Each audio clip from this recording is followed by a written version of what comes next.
Hello everyone, welcome to Basic to Finance. In today's video, I'm going to show you how to log into your Expedia credit card account.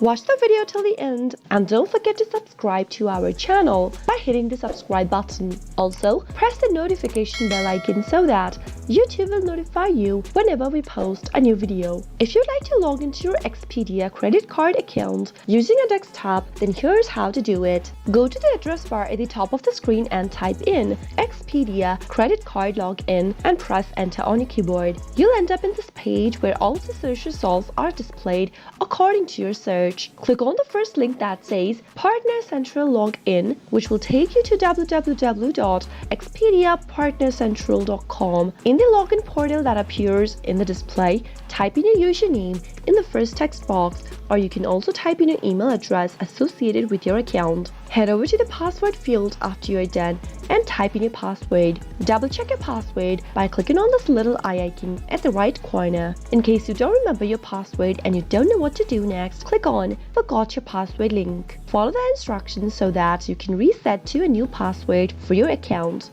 Finally, after typing in all of your information correct, click on the sign in button and you'll be logged into your Expedia credit card account. I hope the tutorial was helpful to you. If it was, go ahead and give us a thumbs up. Comment down below in the comment box if you have a question or a feedback for us. I'll soon be back with more tutorial videos again. Thank you for watching.